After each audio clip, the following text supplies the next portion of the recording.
Colorado Avalanche 17-game point streak comes to an end on Long Island, of all places. What went wrong in this one? Let's talk about it. A new episode of Locked On Avalanche coming at you.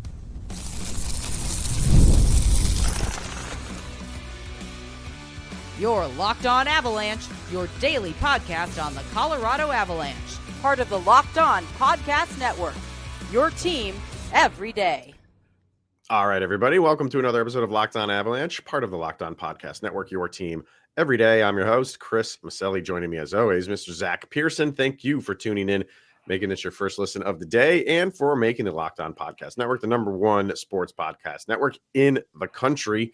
Always appreciated. And if you want to get in on our conversations, join our subtext. Link is in the show notes below. You chat with us one-on-one, get your opinion, everything Avalanche related, and share it on this very podcast. Avalanche lose for only the second time in regulation all season long, and it's a 6-3 thumping to the hands of the New York Islanders. And I put it up on socials. Like, I haven't really, we're recording like right after the game. I really hope it's not like rage tweeting and rage posting and panic mode from the Avalanche faithful. I would assume that it's not, because we are on, and like I said, I put this up on socials. We are at December 4th, and you put up your first stinker of the year. Yeah, that's okay. It's not okay because you never want to play a bad game. But over the course of an 82-game season, like, you are going to have games like this, and it just give credit to the Islanders. They played a very, very good game. They made it very difficult for the Avs.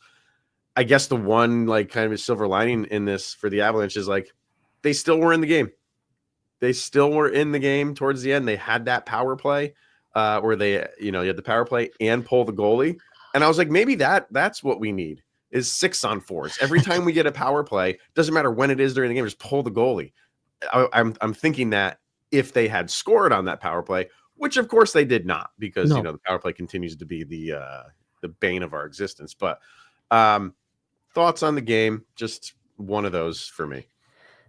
Definitely one of those. First period, I thought the Avs were a little flat. They didn't look great. They didn't look terrible in the first. And then in the second period, it felt like, even though the Avs got their goals, it still kind of felt like the Isle sort of owned that period entirely.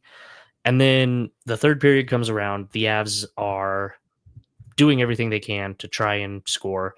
As Lecky, I think, got him within 2 right towards the beginning of the third. And honestly, at that point, I'm like, you know what? Scoring that early in the period within like 5 minutes, I think it maybe was even within 4 minutes. Scoring that early in the period, get yourself in a position to put 2 more in, and you can at least force an overtime game, if not go ahead and find a way to win this. And part of the thing that this team has done all season is it kind of had that belief. Like, I had that belief that it was more than possible to actually come true. And so that's why leaving this game, it's like, it is a stinker. The Avs did not play their best game. The Isle definitely came out playing their best game, because why would they not? You're playing against the best team in the league. You're going to give it your all. And like you said, it's December 4th and they put up a stinker. Oh, like 2.5 months in. Right. 2 months in. But yeah, I don't know. No. Like you said, like, you're going to have a few more of these probably throughout the season. Like, you don't want to. You want to be that team that is just perfection all the time. It's just not feasible over the course of an 82-game season. But when you're rolling like the way the Avalanche have been rolling, I think the expectation is your next loss is going to be, or even your next regulation loss is going to be that like 1-goal game. Whatever it is. Exactly. 3-2, 4-3, something like that. I don't think many people expected, the Islanders to double up the Avalanche. But, and as poorly as the Avs played in this game, you saw the glimpses of what they've been good at times in this game. And one of those things is like, getting goals and getting back into the game. Yep. When you're plus 50 on the season, this team can score. So no, you never really feel like you're out of it. And I think, it was just difficult for the Avalanche to really flipped the script in this game, and I give the credit to the Islanders for not allowing them to, do that. Not really just take the reins of this game back. Because you're gonna have shifts that look good, and the Avs did in the third period, or like early on, and they got that goal early on, that MacKinnon goal, it gives you hope, it gives you life, and give credit to the Islanders for just clamping back down. The Islanders gave them. It's weird to say, they had. I mean, there were so many shots in this game. 38 shots for the Avalanche, 42 they got up to 42 for the Islanders. Yeah. Okay, so That's I on said NHL.com. because we do the little thing for the NHL channel for Locked On as well, and the last number I saw was 38, so they bumped it above 40 is crazy because the Avs don't let up that many shots, not on net, not this season. So, like you were saying, that's a lot of credit to the New York Islanders because that's impressive. Yeah, I'm on NHL.com right now. The weird thing here is if you go to the box score, they don't have anything up for the forwards or defensemen. It's nothing. They have Mackenzie Blackwood stats up, but nothing for forwards or defensemen for either team. So I'm assuming the 42 is correct. I mean, if there is, I can check the app that I use, but whatever. I mean, even if it's 38, like Islanders were just getting shots on goal like at will in this game. And again, you're going to have moments in a game where a team takes command of a game. We're just so used to the Avalanche at some point imposing their will, saying, all right, we're taking this thing over. Just didn't happen in this one. Nope. Didn't happen. You know what? I think I'm going to go back on that. It did happen when they got back into the game. So it happened in little spurts, not complete takeovers of the game. Complete, like we are taking back the momentum in this game for good. So I give the Islanders credit for that. And just the bounces just were not there for the Avs in this game. You're just used to that, everything going the Avs way, them getting like the puck luck. And it was more on the side of the Islanders today, including just a bad call, which we're going to talk about here in a minute. But yeah. So before we go totally into that, because we will, I want to preface it by saying that's not the entire reason we lost. And the Avs got at least one call that was very bad in their favor as well. So yeah, and I put that up on socials too. It's like, okay, the Islanders got a call that led to a goal. Yeah. The Avalanche just got a bad. They were the beneficiary of a bad call.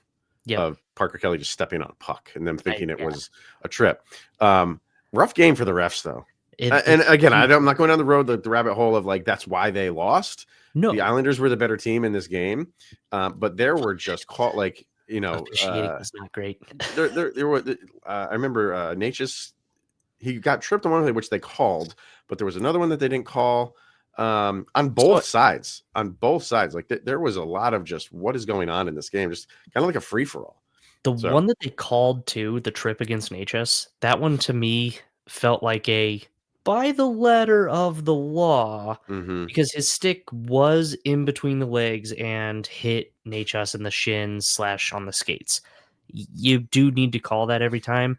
I think Necas kind of went down a little easier than he needed to there, and maybe he's trying to draw the penalty. I don't really know. I don't think it's a dive, but I don't expect to see him go down in that situation. And I mean, they're playing fast, so that stick easily could have done it. Sure. Right. But to me, that one felt slightly more ticky-tack, but then in the Avs' favor. On the flip side, who was it that got called for the cross check? That was, I think that was Lehkonen. And then the Parker Kelly penalty to negate that was right afterwards. But the cross check to me felt light, as that didn't seem like it should have been. So I agree. I feel like there's no way you're putting this blame on officiating because it was not good for either side. But the one thing you want from referees, I have a coworker who says this all the time, just be consistent. If you're going to make bad calls for both teams. And they did that. So there we go. So we're okay. But the one that they really goofed up on was that the very first goal of the game. And it was challenged by Jared Bednar. I thought that was the easy thing to do. And yeah, you're looking at the reviews of it, and you're like, okay, this should be, relatively easy. And then it was weird. Like the longer they looked at it for a long time, and I'm thinking to myself, okay, that benefits the Avalanche. I think, because it was a goal.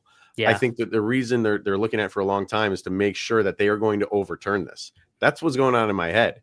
Yep. And then they come out and say it's a good goal, and I'm like, I don't. And then they come out with the reasoning, of the contact was incidental. This is the second time this year, Zach, that we have gotten an answer from the league. The first one with the Val Nichushkin one of his actions caused the puck to go back in the zone, or however they worded that one.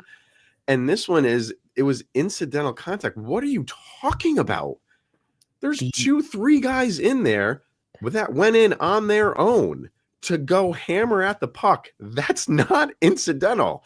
That is purposeful. Not only that, they pushed Mackenzie Blackwood backwards. Exactly. What are we talking about? Whose stick is in Blackwood's pads. I'm sorry, at that point, he's no longer trying to play the puck. He's trying to cause chaos. I'm not necessarily going to fault him for it. He's in there trying to make something happen, but he's not playing the puck anymore. He's in the crease and he's pushing the goaltender. That should very clearly be goaltender interference. But it's bonkers to me. And you can sit here and be like, oh, the final score was 6-3. Sure. But okay, that being the first goal of the game on their home ice, gets the crowd involved. Like there's momentum shifts. Talk a lot of this stuff I'm talking about, how the Avs just couldn't get momentum in this game permanently. Did it play a part? Could have. 100%. It could have. And when you're down, you're down by 2 at the end of the game on that power play, instead of 1. Don't tell me it doesn't make a difference there. So yeah, I mean, it plays a role for the rest of the game. I don't know if the Avalanche win this thing because of the Islanders playing a very good game. Yeah, but it just leaves a bad taste in your mouth when everyone's still. And again, another thing I put up on social media about this was like, everyone's like, oh, what is goaltender interference? That is goaltender interference. Like, you don't have to ask the question, be like, oh, I don't know what it is. Yes, you do. That. Yeah. And for them to not call it is their fault. That doesn't bring up the question of like, oh, we don't know what goaltender interference is. Apparently the league doesn't. Yeah. Because that's what it is 100%. Yep. No, I agree. And I think that's most often when I see people say that, it's what is goaltender interference. And it's because the league doesn't seem to have any idea what it is on occasion.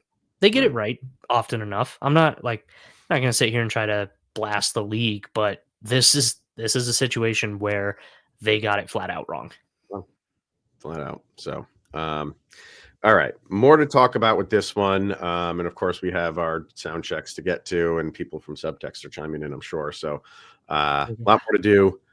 And how do the Avs bounce back from this one? They've had losses, obviously, in overtime, but being the one that we're maybe not used to, the regulation losses, how do they bounce back? And they better bounce back good, because I will be watching in person on Saturday.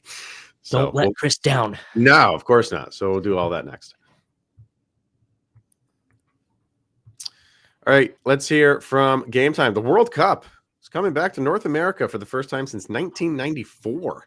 With 48 teams for the first time ever. It's going to be a massive event, but let's be honest. Getting tickets is usually the hardest part. That's why the Game Time app is clutch. Finally giving fans a real advantage when it comes to snagging seats. With Game Time, you can track price drops in real time, get alerts when game seats open, and buy the tickets the moment they hit the app. It puts the power back in your hands and makes going to the World Cup realistic instead of impossible. Are you excited for this thing? Are you a soccer guy? I didn't really ask you that. I am excited for the World Cup, and that's about when I get excited for soccer. I actually don't mind it. I think it's fun to watch. It's just the World Cup brings out this excitement for the game that I just am unaware of otherwise. So you are like most Americans. You don't care about soccer until the World Cup is here. So pretty much, yep. And you can take the guesswork out of buying World Cup tickets and every match, concert, or event with Game Time. Download the Game Time app, create an account, Use the code LOCKEDONNHL for $20 off of your first purchase. Terms apply. So again, download the app, make an account, use the code LOCKEDONNHL for $20 off. Swipe, tap, ticket, go with Game Time. Also, the holiday season, is here. And this year, Zach and I, we are not stressing about what we're going to be wearing around the holiday season because we're going to be wearing our doers. We're wearing them for Thanksgiving, just carrying them over into holiday season because this is the good eating time. Oh, yeah. And if you're an everyday and you listen to this podcast, Zach is, he's going on Beat Bobby Flay. And if he does go on Beat Bobby Flay, he's going to be wearing those doer pants while he's on there. 100%. Can you imagine getting that much good food? I would need to have those pants. You got to. And the doer denim and the lifestyle apparel is engineered for movement and versatility. I'm telling you, they got the 5 times stretch in them, which you are going to need because it's the holiday season, of course. They invented the original performance denim, and they give you the best of both worlds, combining classic jean wear style with the kind of comfort and performance that you get from athletic wear, designed to look great and stay comfortable all day long, all year round. It's time for you to experience the comfort of doer. I know you're going to love these jeans and these pants and these clothes. They're fantastic. Pick up a pair for yourself, or like we said, holiday season as an amazing holiday gift. Check them out in store right in Denver at 2621. Say it for me, Zach. Larimer Street. There. Real close to the Coors Field, actually. All right. Yeah. There you go. Wow. Right down, it's right better. down the street, blocks away. How about that? The doer pants are better than what's on the field at Coors Field. They'll be at least comfortable when you are down in that area. Yep. Mention the promo code LOCKEDONDenver in store to get 15% off your first order, or check them out online at ShopDoer. That's shopduer.com/LockedOnDenver. You get 15% off online as well. ShopDoer.com/LockedOnDenver. Be sure to check them out today. You will absolutely love them. All right. So, where are we going to go from here? I mean, there's a lot you can kind of like throw. Yeah, go ahead. I don't know. I have one other thing on that first goal that threw me off, because the referee behind the net, points down like it's a goal. And when he does that, I feel like 2 or 3 Avs players see that happen and stop playing. The puck's still technically live, and then it bounces out, and then it gets shot up and goal. How does that work? If the referee points, but it doesn't cross the goal line, does that get reviewed at that point? And then it's like, okay, well, the play should have been dead there, and now a faceoff comes back? I mean, if he's pointing, that's the signal for a goal. Correct. Well, which to me, which didn't happen. I didn't see the puck crossing that. Right, it didn't. When he first points, I swear he points. I gotta go back and watch it. I'm gonna have to, because I'm watching the players. I'm watching Mackenzie Blackwood just get mauled because I really wasn't watching the ref. So I should go back and watch it. The puck disappeared and I couldn't find it. I try to find the ref immediately, and when I found him, he's pointing, and I thought when he pointed, multiple Avs players let up. They're gonna let up. It's over. Isles did not let up because nobody really seems to know where the puck is, and then that. To me, that also could have overturned that. So that's just, I don't know how they'd actually officiate that, because it ends up being a goal. They call a goal, but it doesn't cross the line. Then it is a goal. Yeah. I don't know. When we're done here, I'm going to go back and watch that to see if that's that. Because if you're a defenseman and you see that, you see a ref pointing, that's the signal for a goal. Yeah. You're just going to stop. Yeah. Interesting. Okay. So just another piece in this just wild play that just totally is, wacky. Yeah, it is. But for the Avs, like I said, like you've been getting a lot of things go your way clearly for this game, and you had moments where on the Necas goal, who I feel like he's got to pick it up a little bit more. Martin Necas. I feel like he's getting into this little bit of I don't want to say like it's a slump or anything like that, but it seems like he's having to work a lot harder right now. And that goal that he got was pretty much gifted to him. because it was a nice play. It's a nice play, and he's slicing and dicing, and but he was going for the pass, and that pass was not going to make it. There was defenseman there. That pass was going to get intercepted or whatever. It was not making its way to Nathan MacKinnon. So the fact that it hit Sorokin and went in the net was just sheer luck. And again, I'm not going to fault him for that, because sometimes that you need plays like that. We're talking about like the Devon Taves one that went in, just to get going. And Necas is fine. Like he's getting his points. I feel in the way of assists, but he's a goal scorer too. And I want to bring up his stats because maybe just the visual of it. I don't know. I feel like he's in a little bit of a downturn right now in the goal scoring department. But and while you pull that up, I think him and MacKinnon both seem to be doing this recently, and I think Bednar's even made a couple of comments on it. Stop passing and just shoot. You're a scorer, especially when you have an opportunity. This particular instance, I don't think he had a good shot, and I don't know that pass is going to come through, and it ends up working out in his favor there. But overall, I feel like these guys are going for passes when a shot is available, and that seems to be... I think that's been an issue in especially years past. Maybe not as much on the power play this year, but it's definitely a part of it. Sometimes just shoot. Just take the shot. Right. And I think that's true of course. And I think that's got to be true on the power play. Yeah. Is just shoot. And they at least overall they did, to the tune of 38 shots on goal, which is tonight was better overall in that. Yeah. He had that goal tonight. Prior to that, 1, 2, 3, 4, 5, 6, 7. He's gone 7 games in a row without scoring a goal. So that's not like he's if Nathan MacKinnon had done that, we would be like, what is going on? I'm not saying Martin Necas is on nobody's on the Nathan MacKinnon level.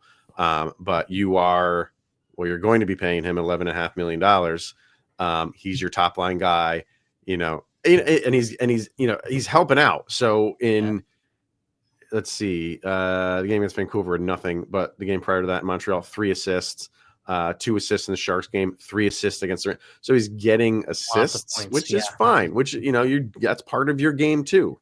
But you are a natural scorer.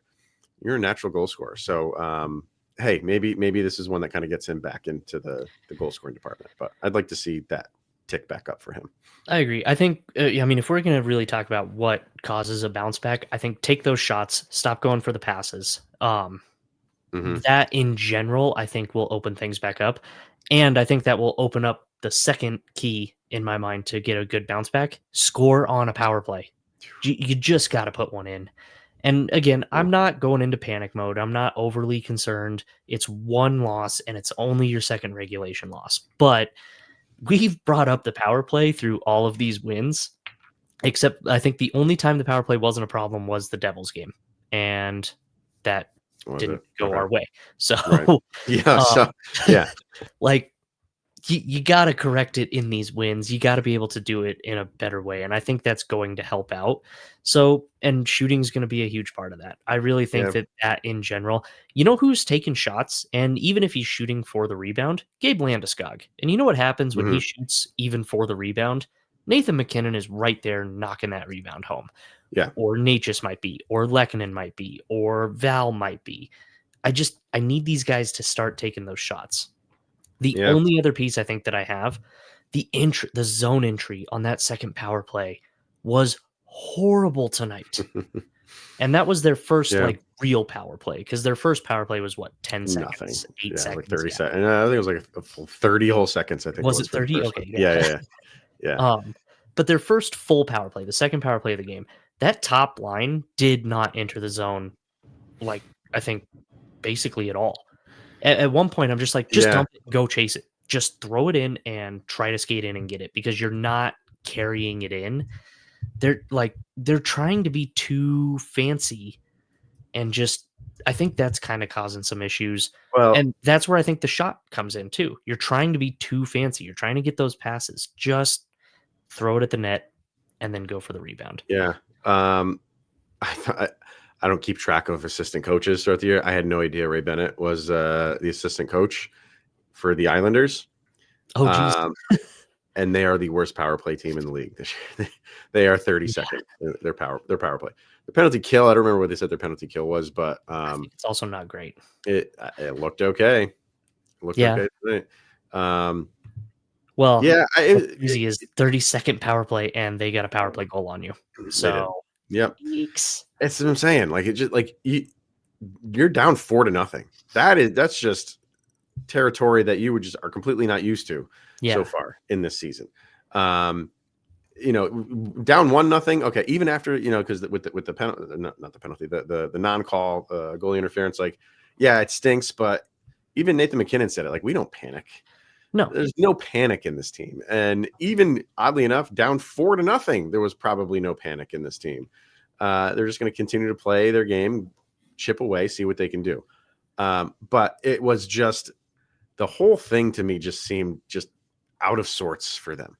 It felt. And again, credit to the Islanders for that, for keeping that style of game going for the duration of it, and not when the Avs showed a little bit of push, not panicking on their end for the Islanders, because that's where the Avs will get you. So, I don't know, just wasn't fun to watch this one, and it had nothing to do with the goals that the Islanders were scoring. It was just the Islanders were just making it difficult for the Avalanche to do really anything. And I mean, there's like one good possession I can think of. It just comes to the top of my head. They did not have these long, sustained possessions, losing puck battles, just struggling to get through the neutral zone again. Just, I don't know, just slog of a game, and it is what it is. Well, and I'm looking at Natural Stat Trick right now, and their updated number, at least I haven't refreshed the page for a few minutes, so it might have updated a little bit since then. Mm-hmm. The Avs had 38 shots, according to Stat Trick, which is pretty good. 42, as you said, for the Isle. So what's crazy is in the second period, they only had 7 shots. In the third, they had 12. High danger chances, 3 of their 3 high danger chances on 7 shots. 4 high danger chances on 12 shots in the third. So the third, at least they were throwing it back towards the net. And again, I think you did have that last power play actually looked better. And I know that that's kind of a desperation one, especially when it's 6-on-4. It's 6 guys out there. But I liked what they were doing, because it felt like, get it, and you have an open lane, you take the shot. You don't have an open lane, they zipped it over to another guy who would have an open lane and then take the shot. And it didn't pan out for you, but I liked that power play a heck of a lot better. Like you said, maybe the key is just pull the goaltender on every power play and just go 6-on-4. Yeah, so it is what it is. So let's get our last break in here. We'll bring up some comments from the subtext people and get to our sound checks as well. Do that next. We're going to hear from Monarch, because let's be honest, most of us can't even name name all of our financial accounts, maybe even half of them. Who knows, let alone what they're worth. Between 401k, savings, and investments, it's easy to lose track, and that can mean leaving money on the table. And why would you want to do that holiday season? That's why you got to start using Monarch, an all-in-one personal finance tool that brings your entire financial life together in one clean, easy-to-use interface on your laptop or on your phone. Don't let financial opportunities slip through the cracks. Use the promo code LOCKEDONNHL at monarch.com, and you can get 50% off of your entire first year. That is monarch.com. Code is LOCKEDONNHL for half off of your entire first year. Check out Monarch today.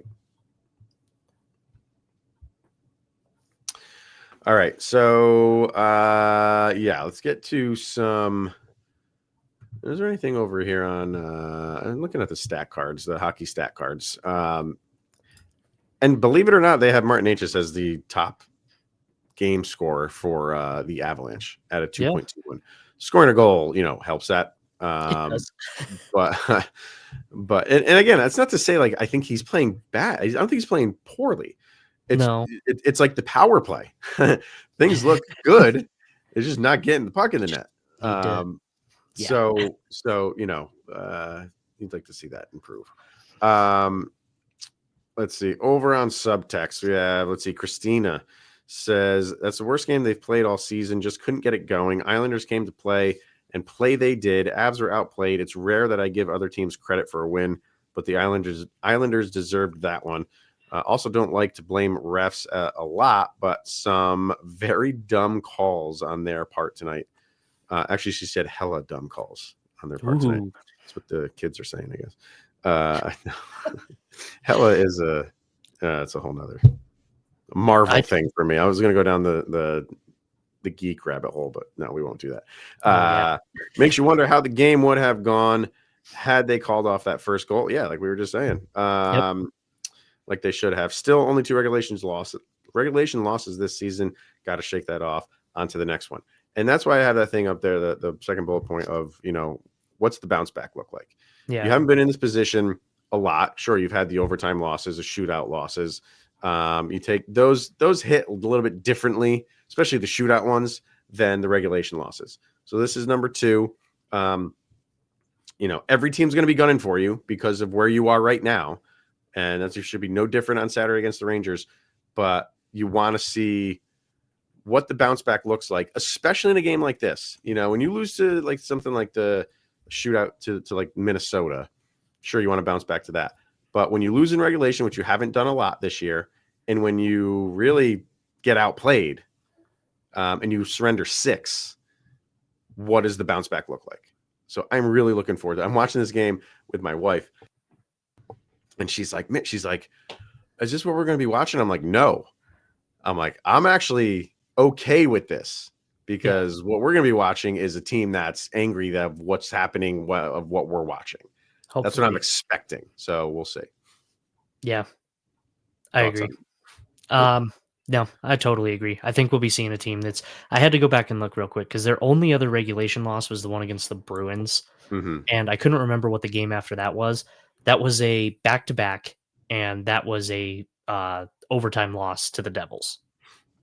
Yeah, and so I since it's not a back-to-back, I don't anticipate that. I think we do get the angry Avs, which you then saw against the Devils on the next game at home, where they won 8-4.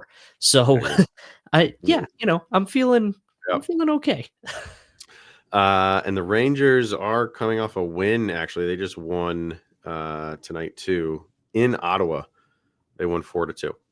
So okay, but they are coming back home where they have been miserable. Yeah, all season long. So if anything, that's advantage Avs right there. Oh my God, coming off a loss, the Rangers coming off a win on the road, Rangers coming back home. This is, man, if we did a FanDuel read, this would have been $5. $5 easy. Let's see. Kay says there's a scene in The Abyss. Phenomenal movie, by the way. I don't know if you've seen The Abyss. I have not watched it. Oh, dude. Legendary movie. I'll have to check it out. Yeah. By what's his name? Guy that did Titanic. Oh, okay. Whatever his name is. Yeah.